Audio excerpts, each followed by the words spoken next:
বিশ্ববিজয়ী নওজোয়ান, বিশ্ববিজয়ী নওজোয়ান, বিশ্ববিজয়ী নওজোয়ান, বিশ্ববিজয়ী নওজোয়ান। শ্ৰদ্ধাৰ চতিয়াবাসী ৰাইজ, ইংৰাজ শাসনৰ পৰা দেশ মাতৃক স্বাধীন কৰিবলৈ নিজৰ জীৱনকো তুচ্ছ কৰি কেৱল দেশখনৰ বাবে ওলাই অহা অলেখ বীৰ শ্বহীদৰ ত্যাগ আৰু বীৰত্বৰ কাহিনীৰে ভৰি আছে স্বাধীনতা সংগ্ৰামৰ সোণোৱালী ইতিহাস।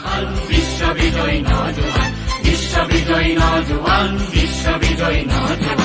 সেই ইতিহাসৰ পৃষ্ঠভূমিতে 1942 চনৰ 20 আগষ্টত চতিয়াতো সহস্ৰাধিক স্বাধীনতা সংগ্ৰামীয়ে চতিয়া থানা অৱৰোধ কৰি ব্ৰিটিছৰ ইউনিয়ন জেক নমাই ভাৰতীয় তিৰংগা উৰুৱাই ভাৰতবৰ্ষৰ ভিতৰতে এক নজিৰবিহীন ইতিহাস ৰচনা কৰিবলৈ সক্ষম হৈছিল।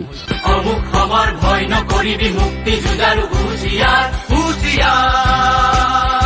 সেই গৌৰৱময় স্মৃতি ভৱিষ্যত প্ৰজন্মৰ মাজত যুগমীয়া কৰি ৰাখিবৰ বাবে বিগত বৰ্ষবোৰত 20 আগষ্টৰ দিনটো চতিয়াবাসীয়ে চতিয়া দিৱস ৰূপে উদযাপন কৰি আহিছে। মৃত্যু বিজয় কৰিব লাগিব স্বাধীনতাৰ খুলি দুৱাৰ, বিশ্ববিজয়ী নওজোৱান, বিশ্ববিজয়ী নওজোৱান। নদুৱাৰ সমষ্টিৰ সন্মানীয় বিধায়ক শ্ৰীযুত পদ্ম হাজৰিকাদেৱৰ বহু কষ্ট আৰু প্ৰচেষ্টা তথা অসমৰ সৰ্বকালৰ সাহসী মুখ্যমন্ত্ৰী ডক্টৰ হিমন্ত বিশ্ব শৰ্মাদেৱৰ বলিষ্ঠ নেতৃত্বত অসম চৰকাৰে এই 20 আগষ্ট চতিয়া দিৱসক চৰকাৰী স্বীকৃতি প্ৰদান কৰিলে। চতিয়া দিৱসে চৰকাৰীভাৱে স্বীকৃতি পোৱাৰ পিছত পোনপ্ৰথমবাৰৰ বাবে অহা 20 আগষ্ট বুধবাৰে মুখ্যমন্ত্ৰী ডক্টৰ হিমন্ত বিশ্ব শৰ্মাদেৱৰ উপস্থিতিত চৰকাৰীভাৱে এই দিৱস পালন কৰা হ'ব।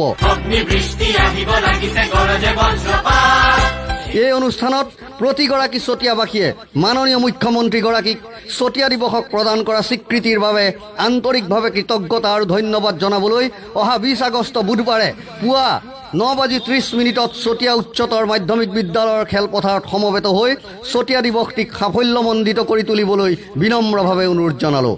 ধন্যবাদ। বিশ্ববিজয়ী নওজোৱান, বিশ্ববিজয়ী নওজোৱান, শক্তিশালী ভাৰত।